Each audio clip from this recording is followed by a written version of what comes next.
Hello everyone. I welcome to all of you on the behalf of Saraswati Shikshan Sudan Rico Convent Senior Secondary School Shri Kamanagar. Admissions are open for 2020-21. Thank you. Today we are going to start class 11th physics chapter number 3 motion in plane scalar and vector products. Thank you. Good morning. Hello everyone. This is Pankaj Bhutoria from Saraswati Shikshan Sudan Rico. Today we are going to start chapter number 3 class 11th motion in a plane. Okay. तो इसका आज हम topic start करने वाले हैं parallelogram law of vector addition. ठीक है. Parallelogram law of vector addition के अंदर क्या है, एक पैरेललोग्राम बनाना है अपने को.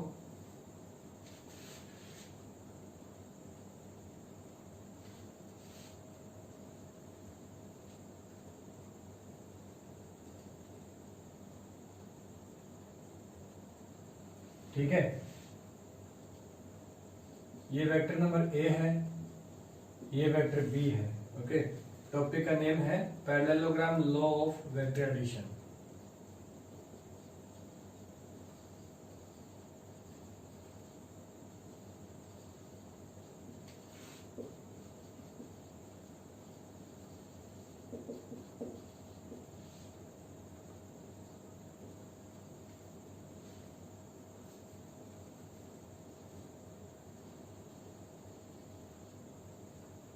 Parallelogram law of vector addition. Okay.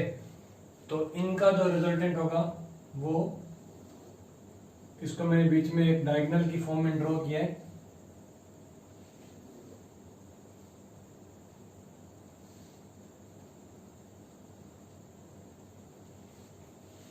A vector, अगर ये वाला बी वेक्टर है तो पैरेललोग्राम में आमने सामने की जो साइड है, अपोजिट साइड, वो क्या होती है, पैरेलल और इक्वल. इट मींस ये भी क्या होगा आपका बी वेक्टर और ये वाला क्या होगा आपका आर वेक्टर. ओके. ये जो एंगल है थीटा था, ये वाला एंगल क्या होता है, अल्फा एंगल. आपने स्टडी किया था. ठीक है. इसके बाद इसका जब आर वेक्टर का फॉर्मूला निकालना है तो ए वेक्टर प्लस में बी वेक्टर, और अगर आर वेक्टर का मॉड्यूलस फाइंड करना है मींस आर, तो इसका फॉर्मूला क्या बनेगा, A square plus B square plus 2ab cos theta. Okay. ये था आपका parallelogram law of vector addition. ठीक है. इस चीज को अपने यूज करके इस पे काफी सारे न्यूमेरिकल्स बनते हैं. उन न्यूमेरिकल्स को क्या करेंगे, स्टडी करेंगे. अभी नहीं, फिलहाल इसको नेक्स्ट लेक्चर में आपका जब न्यूमेरिकल सेशन चलेगा तो इसकी स्टडी करेंगे. ओके. तो ये था आपका number first topic parallelogram law of vector addition. जो अपना टॉपिक नंबर सेकंड अभी स्टार्ट होने वाला है वो है प्रोडक्ट ऑफ वेक्टर. क्या है, प्रोडक्ट ऑफ वेक्टर्स. तो product of vectors basically two type के होते हैं. प्रोडक्ट ऑफ वेक्टर बेसिकली कितने टाइप के होते हैं, टू टाइप के. नंबर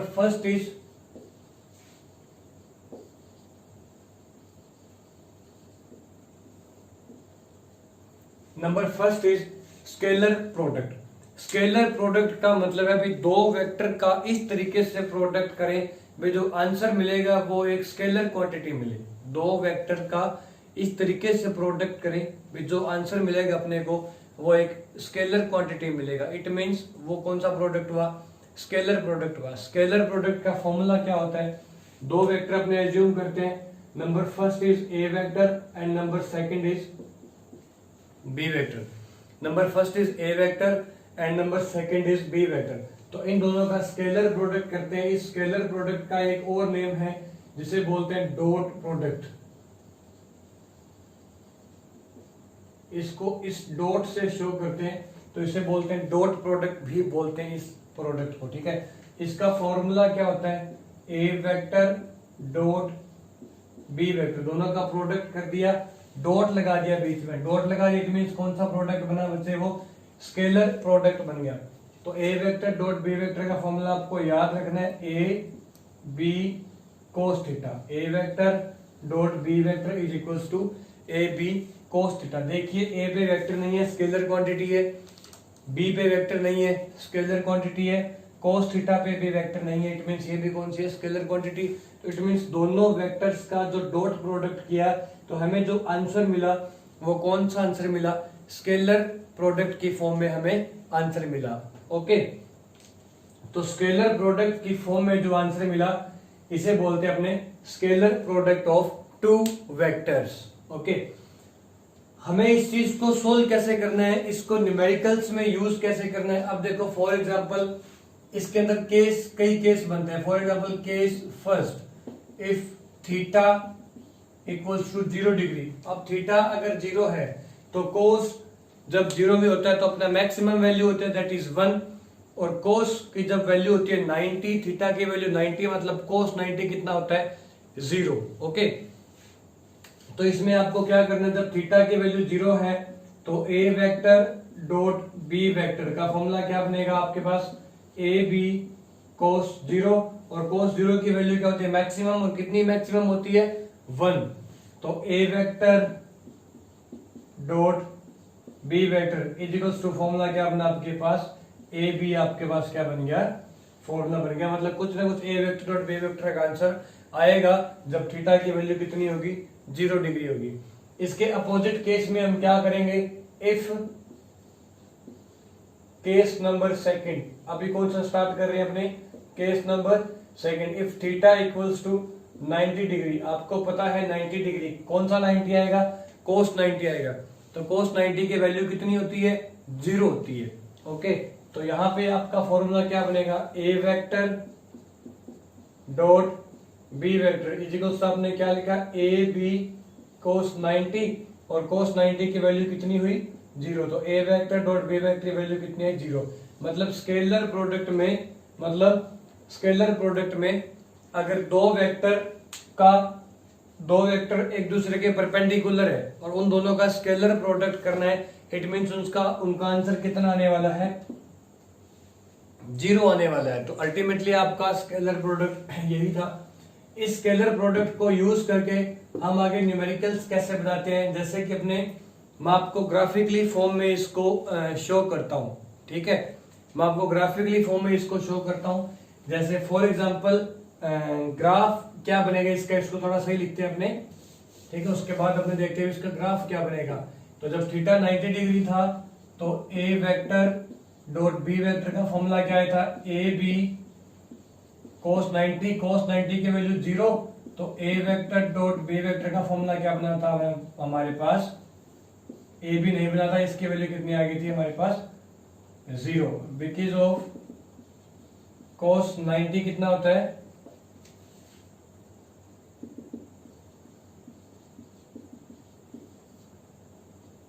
कोस 90 की वैल्यू होती है 0। ओके, अब आपको थोड़ा सा टेक्निकली फॉर्म में स्टडी करना है भाई। ये 3 एक्सिस हो गए, यहाँ पे 3 एक्सिस को मैंने कंसिडर कर दिया, number first axis, second axis, third axis. Okay, इसमें क्या करना है, ये वाला एक्सिस कौन सा होता है, एक्स एक्सिस, ये वाला कौन सा होता है वाई एक्सिस, और ये वाला कौन सा होता है जेड एक्सिस। आपको पता है तीनों के बीच में एंगल कितने डिग्री होता है, 90 डिग्री। तीनों एक्सिस के बीच में एंगल कितने डिग्री होता है, 90 डिग्री। तो आप देख सकते हैं एक्स एक्सिस, वाई एक्सिस, और तीसरा कौन सा आपके पास जेड एक्सिस। तीनों के बीच में जो एंगल कितनी डिग्री है वो 90 डिग्री है। ठीक है, तीनों एक्सिस के बीच में हमेशा एंगल कितने डिग्री होता है, 90 डिग्री होता है। एक्स एक्सिस को मैं क्या बोलता था, शायद आपको याद होगा, आई कैप। क्या बोलता था, आई कैप। वाई एक्सिस को मैं क्या बोलता था, जे कैप, और जेड एक्सिस को मैं क्या बोलूंगा, के कैप बोलूंगा। ओके, अब मुझे क्या करना है, क्रॉस डॉट प्रोडक्ट फाइंड करना है। दो चीजों का डॉट प्रोडक्ट फाइंड करना है। मैं कर रहा हूं आई कैप डॉट आई कैप। मुझे क्या करना है, I cap dot I cap. तो A vector dot B vector, I cap और आई कैप। आई कैप का आई कैप के साथ ही करूंगा तो मतलब यहाँ पे एंगल कितने डिग्री होगा, 0 डिग्री। आई कैप का जब मैं आई कैप के साथ ही करूंगा तो एंगल मुझे कितने डिग्री मिलेगा, 0 डिग्री मिलेगा। तो इसका आंसर बोलिए क्या आएगा, आई कैप का आई कोस कितने डिग्री आएगा बेटा, कोस 0 डिग्री। इट मींस इसका फॉर्मूला क्या बनेगा, इसका आंसर क्या आ जाएगा 1। यस, इसका आंसर आएगा आई कैप डॉट आई कैप का आंसर कितना आया, आई स्क्वायर। ठीक है, ये इसका आंसर आ गया। ओके, इसके अंदर हमें नेक्स्ट क्या स्टडी करना है, i dot i equals to, इसका आंसर कितना आएगा 1 इसका आंसर आ जाएगा। जैसे कि देखो I cap dot I cap is equals to क्या लिखा, आई इंटू आई और क्या लिखा कोस थीटा। आई की वैल्यू क्या होती है 1। अब थीटा कितने डिग्री पुट किया आप लोगों ने 0। क्यों? क्योंकि इनके बीच का जो एंगल कितना होता है वो 0 होता है और कोस 0 की वैल्यू कितनी होती है 1। तो आई कैप डॉट आई कैप का आंसर कितना आया 1 है। ये एक यूनिट वेक्टर है तो इसका आंसर ऑटोमेटिक क्या आ जाएगा 1 आ जाएगा। उस हिसाब से अगर मैं जे कैप डॉट जे कैप करूंगा, जे कैप डॉट, क्योंकि एक वेक्टर दो वेक्टर का डॉट प्रोडक्ट कर रहा हूं और दोनों ही क्या है सेम, दोनों डायरेक्शन क्या है सेम, तो दोनों के बीच में एंगल कितने डिग्री बनेगा 0 डिग्री बनेगा। 0 डिग्री बनेगा तो कोस 0 अप्लाई होगा, यहाँ पे कोस 0 अप्लाई होगा तो कोस 0 की वैल्यू क्या होती है मैक्सिमम दैट इज 1। तो जे कैप डॉट जे कैप भी क्या आएगा 1 और इसी हिसाब से के कैप डॉट के कैप का आंसर भी क्या आएगा बेटा 1 आपका आंसर आएगा। ओके, अब नेक्स्ट करता हूं if theta equals to 90 degree. अब अगर थीटा की बात चल रही है, थीटा है 90 डिग्री, तो देखिए 90 डिग्री कब होगा जब आई का जे के साथ करूंगा तो इनके बीच में एंगल कितने डिग्री बनेगा, आई और जे के बीच में 90 डिग्री एंगल बन रहा है। जे और आई का कर लो, मतलब दो डिफरेंट यूनिट वेक्टर्स का आप करोगे तो एंगल 90 ही बनेगा, क्योंकि तीनों एक्सिस के बीच में एंगल कितने डिग्री होता है 90 डिग्री। जो मर्जी रैंडमली आप दो चूज कर सकते हैं। तो मैं करता हूं, देखो यहाँ पे आई cap dot J cap, i cap dot J cap का फॉर्मूला क्या आएगा आई जे कोस 90। इसका फॉर्मूला क्या बनना चाहिए आई जे कोस 90 और कोस 90 कितना होता है 0। It means i cap dot J cap की वैल्यू कितनी आई 0। ठीक है, अब जो भी कोई भी रैंडमली जैसे आई कैप डॉट के कैप इक्वल्स टू के कैप डॉट आई कैप कुछ भी हो इसकी वैल्यू ऑटोमेटिक हो जाती है 0। ये था आपका स्केलर प्रोडक्ट। अब स्केलर प्रोडक्ट के अंदर कुछ न्यूमेरिकल्स करके देखते हैं, अपने एक न्यूमेरिकल करके देखते हैं स्केलर प्रोडक्ट के अंदर और उसके बाद अपने इसको ढंग से क्लैरिफाई करते हैं भी स्केलर प्रोडक्ट क्या चीज है। ठीक है, अभी आपको मैंने बता दिया A vector dot B vector equals to A vector dot B vector equals to A B cos theta. A vector dot B vector equals to formula क्या था आपके पास, A vector dot B vector का formula आता है A B cos theta. A vector dot B vector का formula आया आपके पास ए बी कोस थीटा। मैं आपको दो न्यूमेरिकल दे रहा हूं, आप भी कर सकते हैं साथ साथ में। फॉर एग्जांपल आपके पास ए वेक्टर की वैल्यू है 3 i cap plus 2 J cap plus 5 k cap. ये कोई फंक्शन है, ए वेक्टर की आपके पास ये वैल्यू है। ठीक है, और सेम टू सेम वैल्यू क्या है बी वेक्टर की, इसी तरीके से कुछ वैल्यू है 2 आई कैप प्लस जे कैप प्लस 3 के कैप। आपके पास ये दूसरी वैल्यू है। आपको क्या करना है, यहाँ पे सिंपल सा काम करना है, A vector dot B vector आपको फाइंड करना है, मतलब दो वेक्टर प्रोडक्ट का मल्टीप्लाई करना, उनका प्रोडक्ट करना है। डॉट प्रोडक्ट के हिसाब से आपको क्या करना है, उसका मल्टीप्लाई करना है। तो आप क्या करोगे, सिंपल लिख लोगे पहले 3 i cap 2 J cap 5 k cap dot 2 I cap j cap 3 के कैप। ठीक है, तो पहले आप क्या करोगे 3 आई कैप का इस पूरे के साथ मल्टीप्लाई करोगे। जब 3 आई कैप का इसके साथ मल्टीप्लाई करोगे तो पहले 3 आई कैप का मल्टीप्लाई करोगे 2 आई कैप के साथ, तो 3 इंटू 2 कितना हो गया 6 I cap dot I cap 3 dot 2 तो हो गया आपके पास 6, but I cap dot I cap इसकी वैल्यू क्या हो जाएगी 1। देखो I cap dot I cap की वैल्यू क्या होती है 1, तो 3 इंटू 1 3 इंटू 2 इंटू क्या हो गया 1 6 हो गया, प्लस 3 आई कैप को मल्टीप्लाई किया जे कैप से, जैसे आई कैप का मल्टीप्लाई किया जे कैप को तो आंसर कितना आया 0, क्योंकि जैसे ही आई कैप जे कैप आएंगे डॉट प्रोडक्ट के अंदर आंसर ऑटोमेटिक क्या हो जाएगा 0, तो कोई फायदा नहीं है। तो फायदा किसके साथ है, फिर आई कैप का के कैप के साथ करो, वो भी क्या आएगा अल्टीमेटली 0 ही आएगा। अब बारी आई 2 जे कैप की, तो 2 जे कैप का मल्टीप्लाई किया 2 आई कैप के साथ 0, 2 जे कैप का हाँ जे कैप वाले के साथ मल्टीप्लाई हो जाएगा, तो 2 इंटू इसका 1 हो गया, 2 इंटू 1 2 और जे कैप इंटू जे कैप कितना हो गया बेटा 1 हो गया। फिर जे कैप का के कैप के साथ कोई फायदा नहीं है। अब टर्म आई 5 के की, तो 5 के कैप को 2 आई कैप के साथ 0, 5 k कैप को 1 j कैप के साथ 0, 5 k कैप का 3 k कैप के साथ हो जाएगा, कितना हो जाएगा 5 इंटू 3 कितना हो गया 15, और k कैप के लिए क्या पड़ा आपका k कैप पड़ा है, ठीक है। बस ये आपका आंसर आ गया। तो कितना हो गया 8 और 15 और 2 17, बताइए कितना हो गया 23।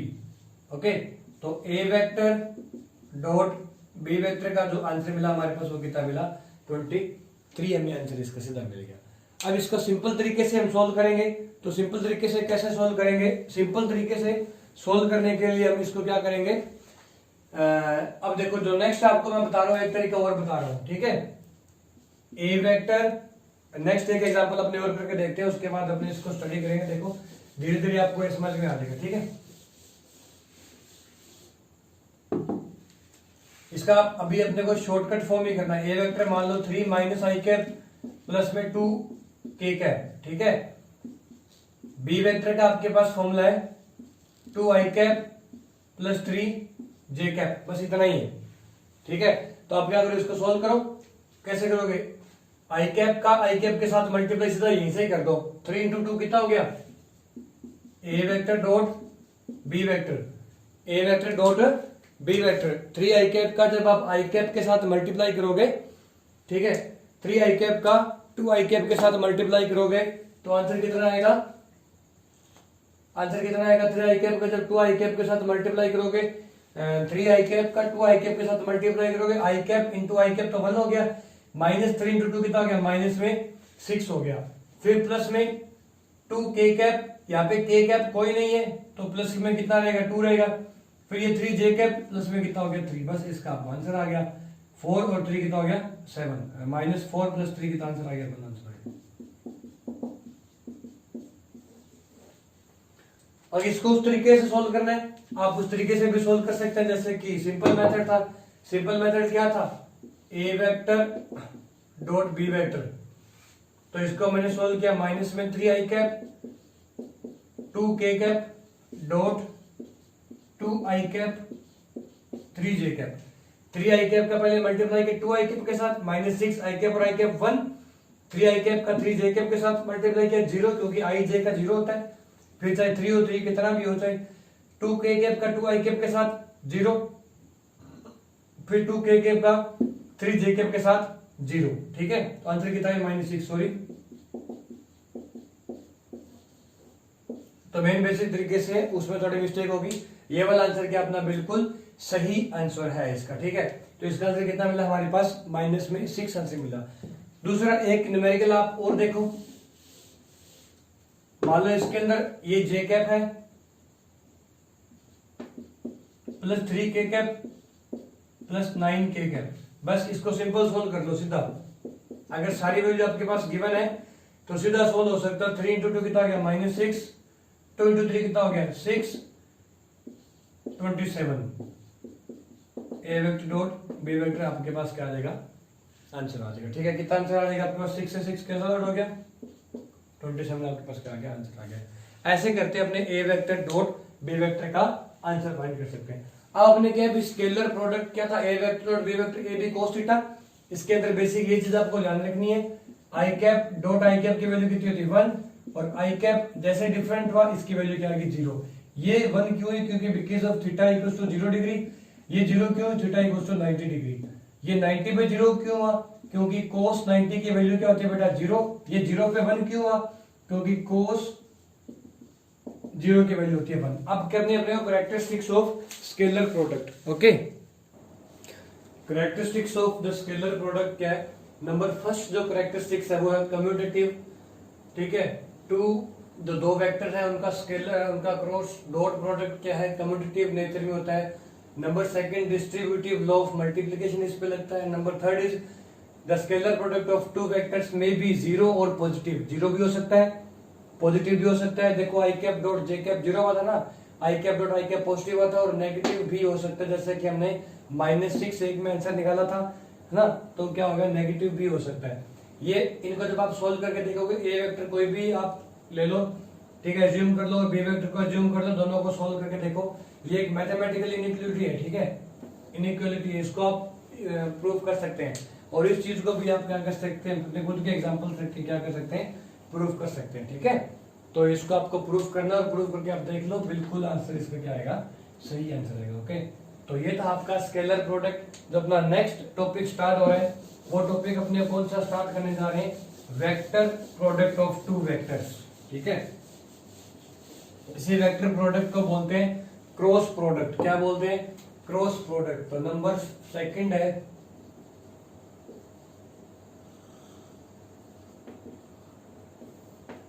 Vector product. हमें क्या करना है, फाइंड करना है। तो वेक्टर प्रोडक्ट का फॉर्मूला, दो वेक्टर का वेक्टर प्रोडक्ट क्या होता है, न्यूमेरिकल वैल्यू मैग्नीट्यूड के साथ साथ उसकी पर्टिकुलर डायरेक्शन भी अगर हमें मिले तो ऐसे प्रोडक्ट को हम बोलते हैं वेक्टर प्रोडक्ट बोलते हैं। ठीक है, तो वेक्टर प्रोडक्ट का जो मैथमेटिकल एक्सप्रेशन है, फॉर्मूला है A vector dot B vector equals to क्या बनता है, A B sine theta, A B sine theta N cap.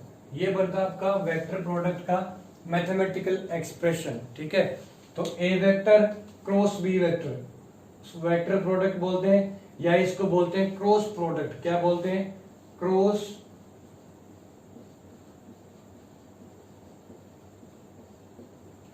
Vector product बोलते हैं, या इसे बोलते हैं cross product. A vector cross B vector equals to A B sine theta.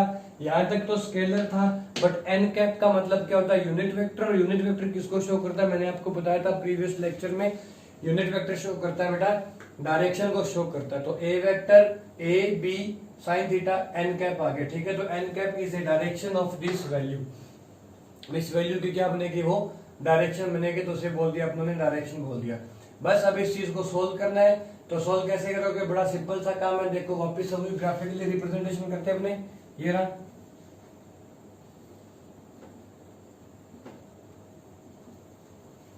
ये इसका कर दिया अपने ग्राफिकली रिप्रेजेंटेशन। आपको पता है ये आई कैप है, ये जे कैप है, और ये क्या है, के कैप।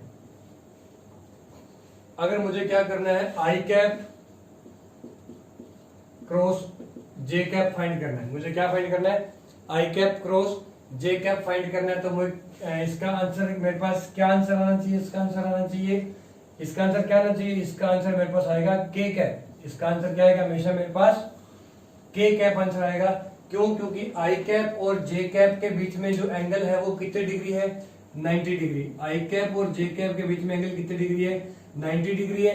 90 डिग्री आंसर 1 तो आ गया, बट एन कैप जो डायरेक्शन है वो किसकी डायरेक्शन शो करेगी, के कैप की डायरेक्शन शो करेगी। ठीक है, जैसे कि ये ऐसे सर्कल चलता है इसका आई जे के, तो इसका आंसर ऐसे होता है I cap cross J cap का फॉर्मूला आया के कैप, फिर जे कैप क्रॉस के कैप का आंसर आया आई कैप। ओके, और जैसे ही इसका आप उल्टा करोगे, ठीक है, तो उल्टा करोगे तो आंसर किस में आ जाएगा, माइनस में आ जाएगा। जैसे कि जे कैप क्रॉस आई कैप करोगे तो माइनस में आंसर क्या लिखना पड़ेगा आपको, के कैप।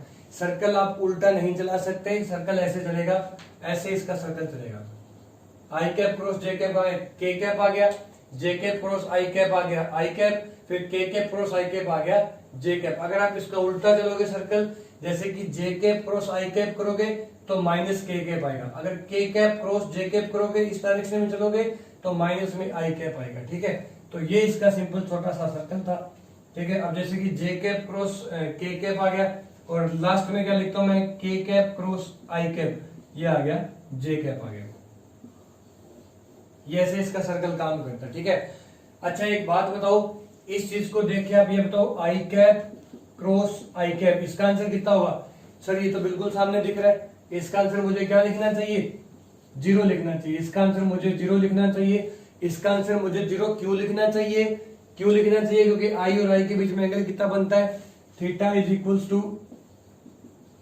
0 डिग्री। और साइन 0 का फॉर्मूला क्या, साइन 0 की वैल्यू कितनी होती है, 0 डिग्री साइन 0 की वैल्यू होती है। ओके, साइन 0 की वैल्यू कितनी होती है, 0 होती है। तो sine 0 equal 0, it means i cap cross i cap का फॉर्मूला कितना आ गया, 0। I cap cross i cap क्या क्या। अच्छा, इसको, इसके जब न्यूमेरिकल्स हैं, इसके न्यूमेरिकल्स को सोल्व करने का तरीका क्या है, वो तरीका डॉट प्रोडक्ट से कुछ अलग है। और वो अलग कितना अलग है उसको अपने देखते हैं। ठीक है, देखो आपके पास ए वेक्टर है 3i cap 2j cap 1k cap, B vector का फॉर्मूला आ गया 3i cap 1j cap plus 2k cap, ये आपके पास फॉर्मूला आ गया। ओके, अब इसको क्या करना है आपको, A vector cross B vector find करना है। क्या करना है आपको, A vector cross B vector find करना है। इसको फाइंड करने का पर्टिकुलर तरीका है, दो मैट्रिक्स सिस्टम लगाएंगे अपने, आई cap j cap k cap. देखो सबसे पहले ए वेक्टर की वैल्यू पुट करेंगे 3 2 1, इनके कोफिशिएंट, आई का कोफिशिएंट कितना है, देखो आई का कोफिशिएंट कितना है 3, तो 3 पुट किया, जे का कितना है 2, तो 2 पुट किया, फिर के का कितना है 1, दे तो गई ए वेक्टर की वैल्यू। अब आती है बी वेक्टर की वैल्यू 3 1 2, क्या लिखा 3 1 2, बस ये इसको सोल्व कर लिया। अब इसको सोल्व कैसे करना है, A vector cross B vector, formula क्या लिखोगे, सबसे पहले लिखोगे आई कैप लिखोगे, तो इस लाइन को काट दो, इस लाइन को काट दो, बचा कितना है, सिर्फ ये चीज बची। इस चीज के अंदर क्या करना है, पहले राइट हैंड साइड, ये राइट हैंड साइड, ठीक है, उसके बाद लेफ्ट हैंड साइड, तो राइट हैंड साइड का मल्टीप्लाई किया, कितना आया 4, बीच में माइनस लगाओगे, बीच में हमेशा क्या लगाओगे माइनस, माइनस क्या लगाया 1। Am I clear about this? क्या अगर ये चीज आपको समझ में आ गई तो इसके अंदर जो आपका नेक्स्ट है, अब नेक्स्ट देखो आपको क्या करना है। हाँ जी, नेक्स्ट जे कैप के आगे हमेशा क्या लगाएंगे माइनस, जे कैप के आगे हमेशा क्या लगाएंगे माइनस। अब जे कैप की बारी आई तो इस चीज को और इस चीज को छोड़ दिया, जे कैप वाली रो को छोड़ दिया और जे कैप के सामने वाली रो को छोड़ दिया, बचा क्या, राइट हैंड साइड में क्या 2, तो 2 इंटू 3 इंटू 1, 2 इंटू 3 कितना हो गया 6, 3 इंटू 1 कितना हो गया माइनस में 3। ओके, फिर प्लस के कैप की टर्म आई, के कैप की टर्म आने के बाद क्या करें, के कैप को छोड़ दिया, इसको छोड़ दिया, इन दोनों में राइट हैंड देखो 1 इंटू 3 माइनस 3 इंटू 2 कितना आ गया माइनस में 6, इसका आंसर आ गया। बस ये आपका फाइनल आपको आंसर मिल गया। ए वेक्टर क्रॉस बी वेक्टर का फॉर्मूला क्या आया, 3 i cap minus 6 minus 3 j cap, ये कितना का माइनस में 3, ठीक है। एक वेक्टर क्रॉस बी वेक्टर का आंसर मिला विद डायरेक्शन, हमें आंसर मिला। आंसर क्या मिला हमें, विद डायरेक्शन, इसको क्या मिला आंसर। तो ये आपका वेक्टर प्रोडक्ट यानी कि क्रॉस प्रोडक्ट को सोल्व करने का तरीका है। तो क्रॉस प्रोडक्ट को सोल्व करने का तरीका क्या करते हैं, 1 मिनट और लगाते हैं, ठीक है। 30 मिनट का मेरे ख्याल से लेक्चर हो चुका है, तो 27 मिनट का लेक्चर हो चुका है, तो 30 मिनट का लेक्चर होने में 3 मिनट बाकी है। अपने एक न्यूमेरिकल अपने और करके देखते हैं, और छोटा सा न्यूमेरिकल है, इजी सा, ये समझ में आ जाएगा, साथ में आपकी एक छोटी सी प्रैक्टिस हो जाएगी बढ़िया सी। थोड़ा सा न्यूमेरिकल करके देखते हैं। ओके, मैं लिख रहा हूं A vector equals to -3 i cap -3 j cap plus 5 k cap.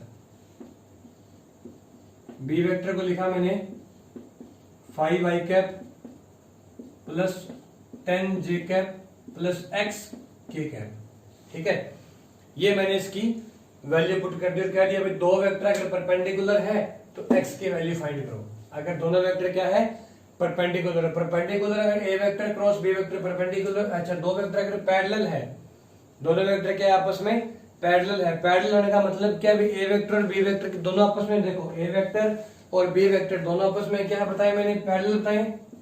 A vector बता दिया, बी वेक्टर बता दिया, A vector is parallel to B vector. दो वेक्टर जब एक दूसरे के पैरेलल होते हैं तो दोनों के बीच में थीटा कितने डिग्री होता है बेटा, 0 डिग्री। ओके, तो A vector cross B vector का फॉर्मूला क्या आता है, साइन 0 की वैल्यू क्या होती है 1, साइन 0 की वैल्यू क्या होती है 1। तो देखो अब इसको सोल्व कैसे करेंगे, ऐसे सोल्व कर लो। अब आपको ये आपके लिए है, आपको सोल्व करना है। इसके अंदर मैं आपको सिंपल सोल्व करके बता देता हूं। सिंपल सोल्व आपको क्या करना है, A vector cross B vector find करके बताओ। A vector cross B vector आप क्या करोगे बेटा, फाइंड करोगे। तो A vector cross B vector find करने का सिंपल तरीका देखो, सबसे पहले i cap j cap k cap, i cap का आई कैप वाले में ए वाली टर्म रखोगे पहले कितना -3 प्लस 5 -3 प्लस 5 नंबर सेकंड देखो 5 10 x ओके। तो बस इसको सोल्व कर लो, ए वेक्टर क्रॉस बी वेक्टर आप कैसे फाइंड करोगे? आई कैप, सबसे पहले आई कैप ये वाला लाइन छोड़ दी, ये वाला लाइन छोड़ दी, इनका क्रॉस मल्टीप्लाई माइनस में 3x, फिर माइनस का निशान लगा के 10 into 5 ओके। फिर आया जे कैप के बाद हमेशा साइन क्या लगाना है? जे कैप के पहले क्या साइन लगाना है? माइनस का साइन लगाना है। ये चीज छोड़ दी, राइट हैंड साइड माइनस में 3x, left hand side minus में, बीच में माइनस का 5 into 5 कितना होता है? ये मैं 10 into 5 कितना लिख रहा हूं? 50 लिख रहा हूं। 5 into 5 कितना हो गया? 25 प्लस के कैप के बाद हमेशा प्लस लगाना है। ये छोड़ दिया, राइट हैंड साइड -30, 10 into 3 30 हो गया। ये माइनस कितना हो गया? प्लस में क्या हो गया? 15, क्योंकि -15 इसका आंसर आ रहा है और बीच में माइनस होता है तो क्या हो गया? प्लस में 15 हो गया। बस इसको सोल्व कर लो, माइनस में 3x आई कैप, माइनस में 50 आई कैप, फिर माइनस प्लस 3x जे कैप, माइनस प्लस 25 जे कैप, फिर -30 के कैप और क्या लिया मैंने? प्लस में 15। ठीक है, बस ये आपके पास आंसर आ गया। ए वेक्टर क्रॉस बी वेक्टर क्या हो गया? आंसर हो गया। ऐसे आपको क्या करना है बेटा? सारे आंसर फाइंड करने, ठीक है। बस ये आपका सिंपल सा क्वेश्चन था। तो आपको मैंने स्केलर प्रोडक्ट करा दिया, वेक्टर प्रोडक्ट करा दिया। अपनी एनसीईआरटी की बुक में देखो, ठीक है। इस पे बेस्ड जितने भी न्यूमेरिकल्स हैं आपको सोल्व करने हैं। फिर भी अगर न्यूमेरिकल में कोई प्रॉब्लम आती है तो कमेंट सेक्शन में आप मेरे को बता सकते हैं। इस लेक्चर में किसी के बच्चे कोई प्रॉब्लम है तो कमेंट सेक्शन में मेरे को आप बता सकते हैं, मेंशन कर सकते हैं, ताकि मैं आपकी प्रॉब्लम को खत्म कर सकूं या दूर कर सकूं, ठीक है। तो thank you very much class 11, thank you.